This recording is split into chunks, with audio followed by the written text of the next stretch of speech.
Today's case is one of the strangest cases I've ever covered. But before we get started, welcome to True Crime with Maneater. If you love all things true crime, including missing person cases, cold cases, and just the strange happenings of the world, you've come to the right place. Be sure to subscribe and turn on alerts so you never miss a video upload. Let's get started.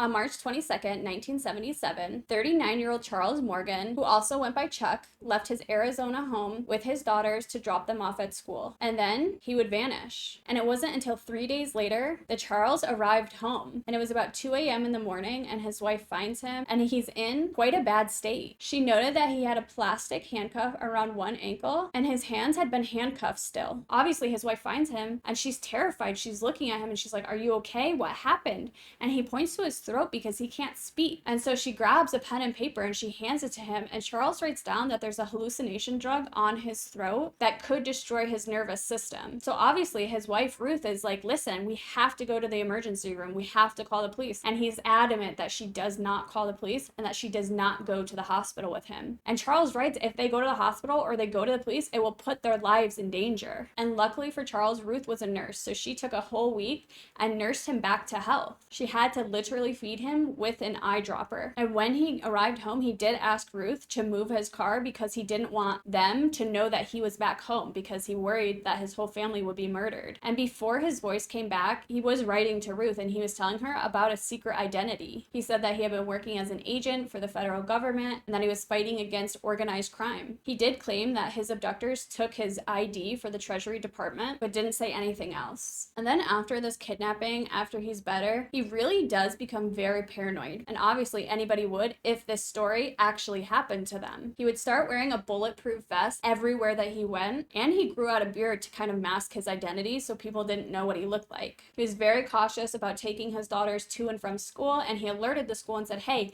nobody is allowed to pick them up except for me. They're not allowed to go with anybody else." He was very firm about that. He really worried for the safety of his family. And then 2 months after he initially disappeared, he vanished again. And after 9 days of being missing, Ruth is obviously terrified and she's worried, and she's at home and she receives a call. And the woman over the phone said Chuck is all right. And then she just gave numbers for a Bible passage. And part of that passage reads, "Men are afraid of high places and of terrors on the road. Remember him before the silver cord is broken and the golden bowl is crushed. Then the dust will return to the earth as if it was, and the spirit will return to God who gave it." And then 2 days after that call, Charles's body was actually found laying next to his car, and he had been shot in the back of his head by his own gun. And he was found wearing that bulletproof vest that he had grown accustomed to wearing to obviously protect himself, and his belt buckle had a secret compartment with a knife in it. The gun was found right beside him, but there were no fingerprints on the gun. But there was gunshot residue on his left hand,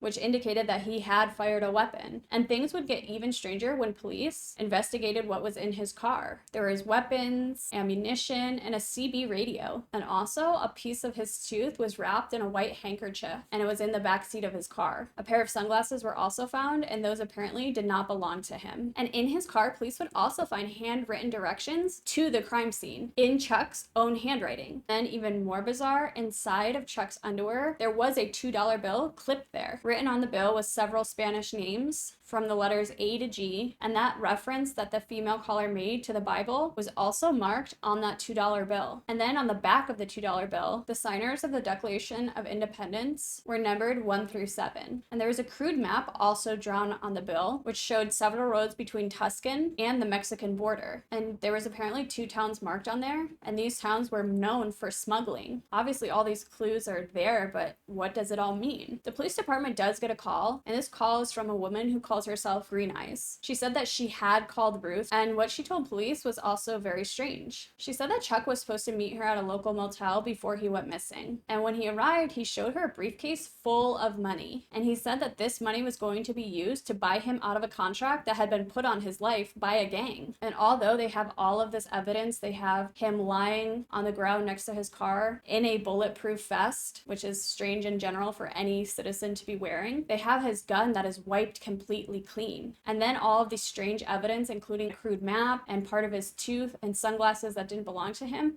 All of these clues are very bizarre. And then you have this caller who claims that he had a hit on him, and obviously he was going to try to pay off this gang. In spite of all of that, the police ruled this a suicide because he had gunpowder residue on his left hand. It's been said that shortly after Chuck's death, his car had been impounded, and while it was impounded, it was actually broken into. And that's when it was in police custody. And around that same time, his office had been broken into and destroyed. People were looking for something. And then apparently 2 men claiming to be FBI agents showed up at Ruth's house and said that they needed to search her house. So she let them in and they searched the house completely. And it's unknown if they actually found anything or if they were even FBI agents. And when a reporter actually contacted the FBI to ask about this, the FBI claimed that they have never heard of Charles Morgan. So obviously Ruth Morgan firmly believes that her husband was murdered. She said she'd like to know why he was killed, but she doesn't believe she will ever know why. And it's important to note that a lot of theories surround this case. Some believe that he was actually working for the government against organized crime. Some believe that he actually took part in organized crime in the 70s. And some believe that he was actually a potential witness for a fraud case. But that's it for today, guys. If you like this video or any other video on my channel, be sure to subscribe and turn on alerts so you never miss a video upload. If you have a suggestion for a case you'd like to see me cover, pop it in the comment and I'll get to as many of them as possible. See you next time.